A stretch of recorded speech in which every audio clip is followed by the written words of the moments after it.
estou aqui com a Rosângela, que é professora, e com a Keila, que é mãe, e nós vamos conversar sobre algumas dúvidas que elas têm sobre a educação das crianças. Cris, como lidar com a agressividade das crianças sem ser agressiva?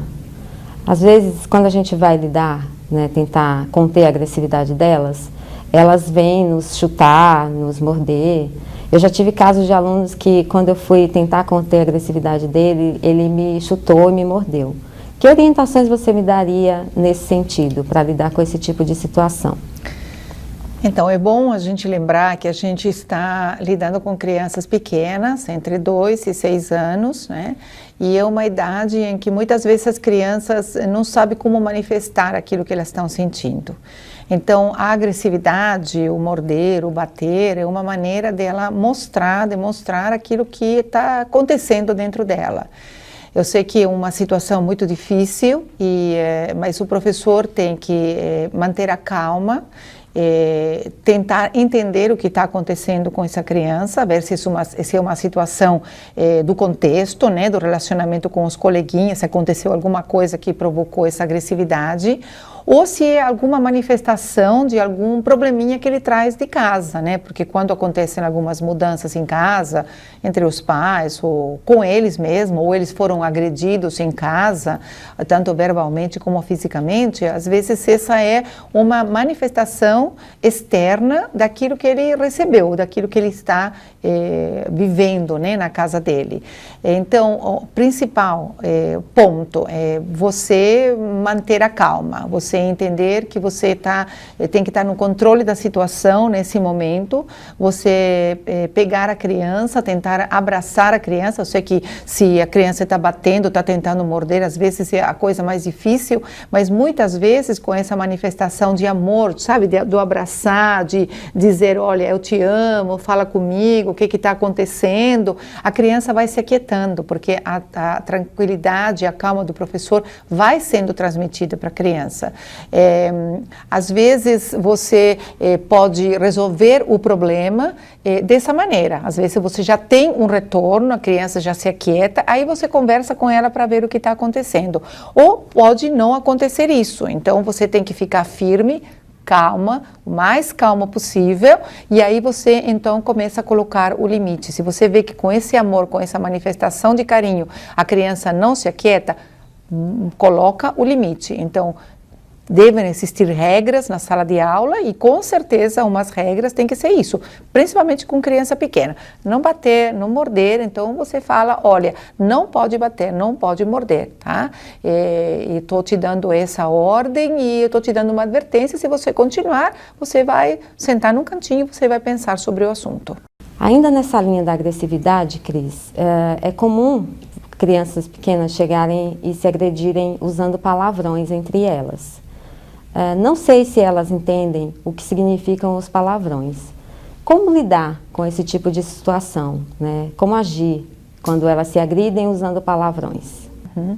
Então, você falou bem, esse palavrão é uma maneira de você se agredir, E muitas vezes eles são agredidos em casa desse jeito, através de palavrões, Os pais têm muita facilidade, às vezes quando estão nervosos ou com problemas, de falar palavrões para as crianças. E as crianças acabam reproduzindo isso com os colegas ou com os professores mesmo. Eu acredito que nessa idade, principalmente os menorzinhos, quando já vão se aproximando nos 6 anos, já muda um pouquinho, mas os menorzinhos, eles não têm a menor ideia do que estão falando, da maneira com que eles estão agredindo, mas eles sabem que é uma agressão, assim como sabem que bater é uma agressão, que chutar é uma agressão, que morder é uma agressão, eles sabem que falar palavrão é uma agressão, e ele acaba manifestando essa necessidade de expressar o que está sentindo através de palavrões. Eu creio que além de você falar que não é para falar palavrões, que é muito feio, que isso é uma coisa que adulto fala, eu tenho certeza que você vai falar, eu acho que uma boa maneira de ensinar mudança de comportamento é através de histórias, você pode contar histórias ou comprar livrinhos. A escola pode comprar livrinhos que têm a ver com histórias de comportamento, de interação entre crianças, boas maneiras, né? E muitas vezes você pode corrigir o mau comportamento através de histórias. Eu creio que as histórias são umas ótimas ferramentas para você exemplificar modelos de comportamento e para você conseguir mudança na criança, porque a criança vai se identificar com essa historinha e vai acabar querendo imitar essa criança da história. Então você corrige o comportamento, não se dirigindo diretamente para a criança, mas com outro exemplo. Isso dá um resultado incrível, realmente. Como trabalhar com as crianças o desenvolvimento da responsabilidade pelos próprios objetos? Eu já tive caso, por exemplo, de alunos que destruíram o diário que foi levado para casa.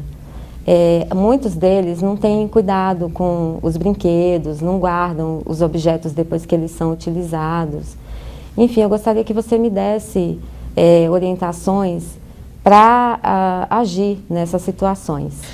Então, essa dificuldade, às vezes, sem cuidar dos próprios objetos ou do espaço dele, da carteira dele, do diário dele, é muito comum nessas crianças pequenas, né? Porque eles não tiveram esse ensinamento nas casas, eles não veem isso nas casas. Crianças, em geral, aprendem através de exemplos e crianças pequenas muito mais. Então, aquilo que eles veem em casa, eles acabam reproduzindo. Aquilo que eles veem na escola, acabam reproduzindo. O que acontece? Quando eles chegam na escola, eles já vêm com esse comportamento em casa. Os pais provavelmente não cuidam dos objetos, enfim, ou não corrigem ele quando ele acaba quebrando coisas, ou não falam dessa responsabilidade de guardar brinquedos, de colocar as coisas no lugar. Então, na hora que essa criança vem para a escola, vem com esse comportamento aprendido em casa, né? Infelizmente, aprendido. Então, é tarefa do professor, né? Mudar esse comportamento. Então, além de corrigir, né, e dizer que isso não se faz e tudo, importante é dar o exemplo e mostrar, por exemplo, você podia mostrar o seu espaço, né, a sua mesa, as suas coisas cuidadas, organizadas, porque isso é uma coisa que o professor tem que ter cuidado também, para ver se ele não é desorganizado, não é descuidado também com suas coisas, com seu objeto. Então, uma maneira de você trabalhar com ele além de falar isso não se faz, é você trazer para seu espaço e você mostrar como seu espaço é organizado, é cuidado, como você cuida do seu diário, como você cuida dos seus livros e perguntar para ele, tratar de conversar com ele, ver se ele não gosta, não é muito mais bonito ter desse jeito, as coisas em vez de estar rasgadas ou quebradas como ele tem feito ultimamente, né? Outra atividade que você pode fazer é você mostrar para ele como ele tem que organizar o espaço dele. Olha, o livrinho colocado assim, o diário colocado desse jeito, os lápis colocados desse jeito, e você ir trabalhando com ele diariamente para que ele possa aprender, porque um aprendizado, ele tem que aprender a como cuidar das coisas. Esse é um aprendizado como qualquer outro, tá? Lembre-se que além da parte acadêmica, além dos conceitos, coordenação motora, tudo aquilo que a gente ensina na educação infantil, você tem que ensinar ele o comportamental, o relacionamento com os objetos que estão em volta dele. Então, esse é mais um desafio que você tem para você trabalhar a educação dessa criança do ponto de vista da organização. Cris, uma questão que eu vejo você tratar bastante nos seus programas é como tratar as regras sem ser autoritário. Nessa questão, é difícil a gente impor as rotinas na escola sem ser autoritário, né? Eu já tive casos, por exemplo, de alunos que vêm para a escola sem nenhuma rotina. Então, por exemplo, já tive um caso de um aluno que ele queria fazer o lanche, por exemplo, na hora que ele queria. Não sei se eu agi corretamente, deixando ele fazer o lanche no momento que ele quis, porque senão ele transformaria a sala num caos. Eu gostaria que você me desse a sua opinião a esse respeito e que você desse dicas de como agir em casos assim. Então, eu quero te dizer que, na verdade, você não agiu certo, sabe por quê? Porque você criou um precedente. Então, se você deixou um fazer isso na hora que ele quis, aí você não vai ter como você controlar os outros. Então, o outro vai querer fazer na hora que ele quer e assim por diante. Então, o importante é o seguinte, você vai se encontrar com isso quase no 100% dos alunos, né? As crianças vêm sem rotina, geralmente as casas não têm rotina, essa tem sido a minha experiência quando eu entro nas casas, né? Então, primeira coisa, você estabelecer uma rotina na sua sala de aula, tá? Você estabelecer as regras. Essa rotina tem que ser transmitida para os alunos. Uma coisa muito legal, né, é você colocar diariamente a rotina na louça, né? Você colocar tal hora é a hora de fazer lanchinho, tal hora, a hora de atividades dentro da sala, tá hora, a hora de ir para o recreio, então tá hora, a hora do descanso, enfim, fazer a rotina, colocar num lugar que ele possa ver e você ensinar essas crianças todos os dias o que vai acontecer no dia dele. Então ele vai ter tempo de tomar lanchinho, não vai ser em qualquer momento, é no momento que você falar. Você é autoridade aí, entendeu? Você não vai se tornar uma pessoa autoritária, você vai exercer a sua autoridade com paciência, com tranquilidade, mas com muita convicção, entendendo que isso é o melhor para você organizar a sala de aula e para eles também, né? Para eles se acostumarem com isso. Isso é a primeira coisa. Eu aconselho fazer isso logo na primeira semana de aula mesmo, né? Para eles terem uma noção quais são os limites na escola.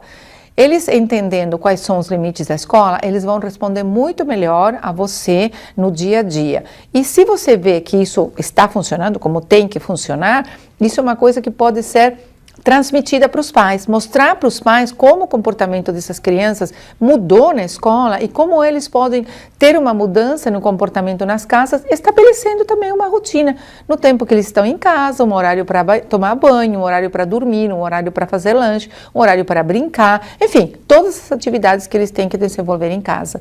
É mais uma oportunidade de você comunicar para os pais e trazer os pais para a escola, mostrando aquilo que você está fazendo com autoridade, com responsabilidade, com calma, com voz de comando, com certeza de que isso é melhor, não somente para você, repito, como para eles também. Cris, como os pais podem participar mais na escola? Os pais têm que entender que a participação deles no processo educacional dos filhos que acontece na escola é super importante, é fundamental. Essa parceria escola-família, família-escola é de suma importância e a criança precisa se sentir amparada e direcionada e orientada no mesmo sentido, tanto em casa quanto na escola. Então, os pais, como eles podem fazer para participar mais? Os pais têm que, primeiro, se puder escolher a escola adequada para seu filho, ótimo, muito melhor. Mas se não puder acontecer isso, eles têm que ir para a escola, se informar na escola, conversar com a direção, conversar com a coordenação, conhecer a escola, conhecer qual é a proposta, não somente a proposta pedagógica da escola, mas a proposta do ponto de vista comportamental, como que eles lidam com disciplina, quais são os valores que são transmitidos para as crianças, como que é o posicionamento do professor diante dos diferentes problemas que podem acontecer na sala de aula, como que o professor lida com as famílias também. Eu acho que tudo isso é uma informação que os pais podem e devem ter da parte da escola. Para quê? Para eles saber aonde que eles estão colocando os seus filhos, em mãos de quem eles estão colocando os seus filhos.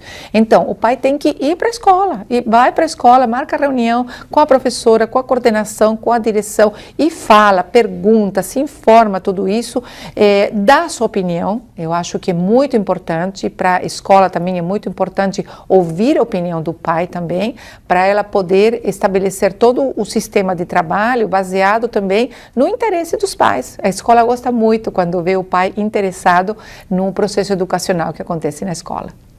Como saber sobre as dificuldades da minha filha na escola? Então, para você saber como são as dificuldades do seu filho na escola, é o mesmo processo, o mesmo procedimento. Você vai para a escola, você conversa com a professora, você se inteira assim, do que está acontecendo na escola, qual é o comportamento na escola, porque às vezes, pela diferença de tratamento, a diferença de administração assim, do dia a dia da criança, o comportamento da criança na escola e na casa é diferente. Por quê? Porque na escola a criança precisa de regras, precisa de rotina, precisa de organização, precisa de disciplina, e muitas vezes nas casas não acontece isso, as casas não têm rotina, não tem método de disciplina, então o comportamento da criança acaba sendo diferente num lado e no outro, ou a criança acaba trazendo para casa alguns hábitos de comportamento que ele adquiriu, aprendeu na escola. Então a família, a mamãe e o papai acabam querendo saber o que está acontecendo, quais são as dificuldades ou quais são os avanços, quais são os progressos do filho na escola. Então isso é indo para a escola, sem medo. A escola, eu tenho certeza que a escola vai receber você de braços abertos, com a maior tranquilidade. E se a escola não tiver esse comportamento, eu acho que é bom você insistir bastante, até você conseguir essa aproximação. Eu não tenho muito tempo para ficar com minha filha, eu saio pela manhã para trabalhar, volto muito tarde e às vezes ainda vou para a faculdade, e acredito que isso acontece com várias famílias, né? Como fazer para dar uma boa educação, levando em consideração esse fator? Ela fica na escola o dia todo ou ela fica com alguém? Ou... Não, ela fica meio período na escola e à tarde depois? ela fica em casa. Com quem? Com a empregada. Com a tua empregada, Isso. tá bom. Então, eu quero dizer para você que, lembrar você que a responsabilidade da educação da tua filha é sua, tá? A escola é uma parceira, a sua empregada é uma colaboradora que você precisa, porque você trabalha o dia todo e precisa de alguém para cuidar da criança, mas a responsabilidade da educação da sua filha é sua. E isso você não pode esquecer. Então, baseado nisso aí, primeira coisa, conhecer a escola, saber o que acontece com sua filha na escola, para ver se você concorda com o pensamento, com a linha de ação da escola. Segundo, a sua empregada. Quem tem que orientar a sua empregada sobre como lidar com sua filha no tempo que ela está em casa é você. Então, o que fazer com a lição de casa, ou se fazer lição de casa ou não fazer lição de casa, ou só fazer na hora que você vem, o que fazer com o horário do banho, horário da comida, horário das refeições, horário da brincadeira, horário da televisão. Então, você tem que organizar isso. Mesmo você não estando em casa, você tem que organizar isso. O ideal seria que você deixasse uma rotina, né, para que a sua empregada possa acompanhar no período que você não está em casa e ela está com a sua filha, e que você oriente a sua empregada sobre como agir com sua filha, como você quer que ela haja com sua filha. E no tempo que você está em casa, se você tem essa concordância com a escola e essa concordância com a sua empregada, no tempo que você está em casa, é você ter um tempo maior de qualidade que você pode ter para ficar com ela. O que é esse tempo de qualidade? É um tempo para você brincar com ela, para você conversar com ela, para você acompanhar a escola, ver qual é a lição de casa, se ela fez, se ela tem alguma coisa para fazer, ou se ela tem pesquisa, enfim, dependendo da idade dela, você ter tempo de qualidade com ela. Não importa se é pouco tempo, não importa se é 1 hora por dia ou 2 horas, não importa se é mais no final de semana que durante a semana, mas que ela possa se sentir acompanhada por você no tempinho que você está em casa. Diariamente a minha filha chega com lições de casa para fazer. Às vezes ela aguarda eu estar chegando para ajudá-la, que às vezes tem dúvidas, né? Ou então ela já consegue fazer sozinha. Na maioria das vezes que ela tem dúvida, eu posso ajudá-la com essas lições? Ela é pequena, né? Então, eu acho que é importante, se ela não consegue desenvolver a lição de casa sozinha, eu acho que é importante você ver quais são as dificuldades dela e ficar do lado dela quando você chega em casa. É uma maneira de dar atenção, uma maneira de suprir essa necessidade que ela tem e dar uma ajuda. Eu acho que você pode ajudar na lição de casa, você não pode fazer por ela, mas ajudar, dar uma orientação, esclarecer dúvidas, tudo isso é uma coisa que você pode fazer com a maior tranquilidade, porque as crianças, elas são assim, muitas vezes elas falam que não conseguem fazer, para quê? Para ter a atenção da mãe. Então, dá essa atenção que ela precisa. Agora, não faça por ela, deixa ela fazer. Eu já precisei colocar a minha filha de castigo em alguns momentos na criação dela, né? E já teve momentos que ela falou, se você me colocar de castigo, eu vou deixar de te amar. Então, eu quero saber se colocar de castigo é uma boa atitude e se eu corro o risco de perder o amor da minha filha em estar colocando de castigo. Então, eu sou contra o castigo, eu sou a favor da disciplina. Qual é a diferença entre disciplina e castigo? Com a disciplina, você ensina. Com o castigo, você está simplesmente machucando. Você está simplesmente tomando uma atitude quando você não conseguiu resolver de outro jeito. Então, você impõe um castigo. Eu acho que é muito melhor disciplinar. Para você disciplinar, você precisa ter regras, você precisa comunicar para sua filha quais são essas regras, fazer um combinado com ela do cumprimento de regras e você dar uma advertência para ela, chamar a atenção dela, avisá-la, né, que ela está desobedecendo uma coisa que ela combinou com você. Se ela continua desobedecendo, é bom você disciplinar a tua filha.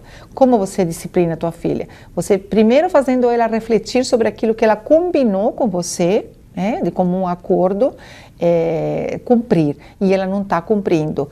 E segundo, se ela insistir na desobediência, eu acho que prévia comunicação, você pode ir tirando algumas coisas que ela gosta muito, como por exemplo o tempo diante da TV, o tempo no computador, ou enfim, sair brincar com os amigos na rua, eu não sei quais são os hábitos que ela tem.